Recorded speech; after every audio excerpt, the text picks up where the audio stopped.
Hello friends, எல்லோரும் நல்லா இருக்கீங்கன்னு நினைக்கிறேன். நானும் நல்லா இருக்கேன். ஹாப்பியாக இருங்க. இன்றைக்கி நம்ம வீட்டில் காலையில் பிரேக்ஃபாஸ்ட் என்னென்னு பார்க்கலாம், என்ன செய்யலான்னு பார்க்கலாம். அதுக்கு தேவையான பொருட்கள் என்னென்னு பார்க்கலாம். நம்ம வீட்டில் இன்றைக்கி காலையில் பிரேக்ஃபாஸ்ட் பிசிபேலை பாத்து. இது கர்நாடகா ஸ்பெஷல். கர்நாடகாவில் ரொம்ப ஃபேமஸ்ஸு பிசிபேலை பாத்துன்னு சொல்லுவாங்க. இந்த பிசிபேலை பாத்து நம்ம வீட்டிலே செய்யலாம். எப்படி செய்யலாம், என்ன பொருட்கள் தேவைன்னு பார்க்கலாம், எப்படி செய்யலான்னு பார்க்கலாம் வாங்க. இப்போ தேவையான பொருட்கள்: பச்சரிசி ஒரு 200 கிராம் தண்ணியில் ஊற வச்சுருக்கேன். ஒரு 10 நிமிஷம் ஊற வச்சுக்கிடுங்க. அப்புறம் புளி ஒரு 1.5 லெமன் சைஸ் புளி. உங்களுக்கு புளி எக்ஸ்ட்ரா வேணும்னா நீங்கள் கொஞ்சம் கூடவும் சேர்த்துக்கலாம் உங்கள் தேவைக்கு. நான் 1.5 லெமன் சைஸ் சேர்த்துருக்கேன். இப்போ 75 கிராம் பருப்பு, அரை கிளாஸும் சேர்த்துக்கலாம். அரிசி 1 கிளாஸு, பருப்பு அரை கிளாஸும் சேர்த்துக்கலாம். நான் 75 கிராம் சேர்த்துருக்கேன். இப்போ வெங்காயம், சின்ன வெங்காயம் ஒரு 50 கிராம் சின்ன வெங்காயம். அப்புறம் தேவையான உப்பு, தேவைக்கு போட வேண்டிய உப்பு, கல்லுப்பு. அப்புறம் தக்காளி ஒரு 2, கொத்தமல்லி கொஞ்சம்.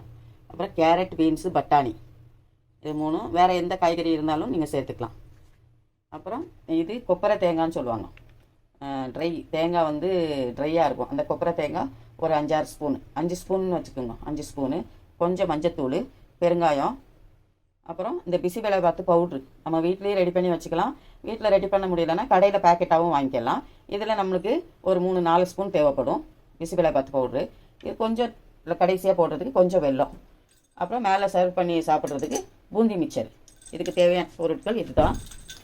எங்களோட பெப்பர் பாருங்கள், இதுதான் எங்களோட பெட் அனிமல் பெப்பர். இது பேரோடி பெப்பர். இப்போ நம்ம இதெல்லாம் எப்படி செய்யலாம் வாங்க பார்க்கலாம். இப்போ நம்ம அந்த பருப்பையும் அரிசியும் நல்லா கழுவி எடுத்துக்கிட்டோம். கழுவி எடுத்துகிட்டு இப்போ இதில் ஒரு 3/4 லிட்டர் தண்ணி வச்சுருக்கோம். தண்ணி நிறைய சேர்த்துக்கணும், இல்லை அடி பிடிச்சிடும். ஒரு 3/4 லிட்டர் பருப்பையும் அரிசியும் கழுவிக்கிட்டோம். கழுவிட்டு 3/4 லிட்டர் தண்ணி வச்சுருக்கோம். இதில் இப்போ நம்ம தேவையான உப்பு போட்டுக்கலாம். இப்போ இந்த சின்ன வெங்காயம் போட்டுக்கலாம். ஒரு 50 கிராம் சின்ன வெங்காயம். இப்போ தக்காளி போட்டுக்கலாம், 2 தக்காளி. இப்போ கேரட் பீன்ஸு, பட்டாணி இதை போட்டுக்கலாம். மஞ்சத்தூள் போட்டுக்கலாம். மஞ்சத்தூள் ஒரு 1/4 ஸ்பூனு. பெருங்காயம் போட்டுக்கலாம். இப்போ கொத்தமல்லி நறுக்கி போட்டுக்கலாம். இப்போ நம்ம அதுக்கு தேவையான மசாலா, தேவையான பிசிபேலை பாத்து போட்டு ஒரு 4 ஸ்பூன் போட்டுக்கலாம்.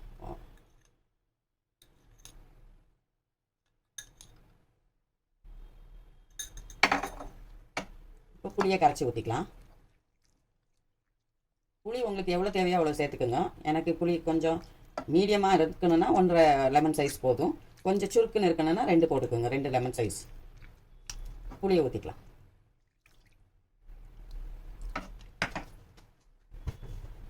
இப்போ கொஞ்சம் நல்லா வெந்து வர்றதுக்கு ஒரு ஸ்பூன் மாதிரி ஆயில் ஊற்றிக்கலாம். இவ்வளோதான் நம்மளுக்கு தேவையான இது. இதை வந்து இப்போ நம்ம விசில் வச்சுக்கலாம். ஒரு 4 விசில் வச்சுக்கலாம். இது குழைய வேகணும். ஒரு 4 விசில் வச்சுக்கலாம், குழைய வேகணும்.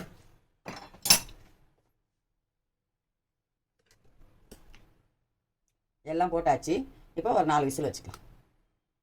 இப்போ நம்மளுக்கு விசில் கட்டு ரெடி ஆயிடுச்சுன்னு பார்க்கலாம். குக்கர் திறக்கலாம். ஆவி அடங்கிட்டு குக்கர் திறந்து இப்படி சாப்பாடு இப்படி வரணும். நல்லா வெந்திருக்கு. கீழே அடி பிடிக்கலை, அடி பிடிச்சிடக்கூடாது, அதுதான் மெயின்.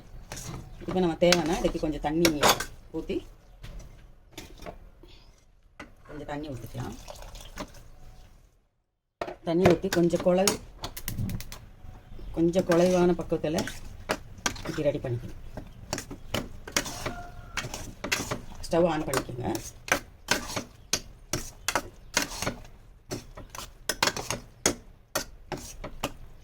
குழஞ்சிருக்கணும். இந்த ஸ்டேஜில் நம்ம இந்த தேங்காய் பூ வச்சுருந்தோம் இல்லையா, இந்த தேங்காய், ட்ரை தேங்காய், கொப்பரை தேங்காய், இதை போட்டுக்கலாம். இப்போ நம்ம 1 ஸ்பூன் அளவு வெல்லம் வச்சுருந்தோம்.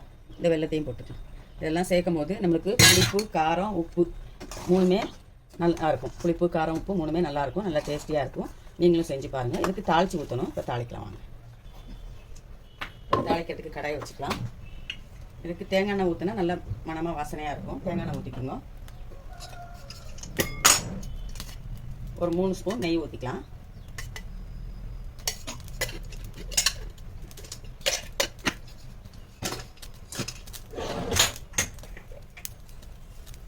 கடுகு போட்டுக்கலாம். ஒரு 1/4 1/4 ஸ்பூன் கடுகு போட்டுக்கலாம்.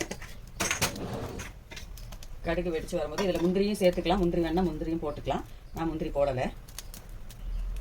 கடுகு நல்லா வெடிச்சிருச்சு. இப்போ ஸ்டவ் ஆஃப் பண்ணிக்கலாம். இப்போ கொஞ்சம் கருவேப்பிலை சேர்த்து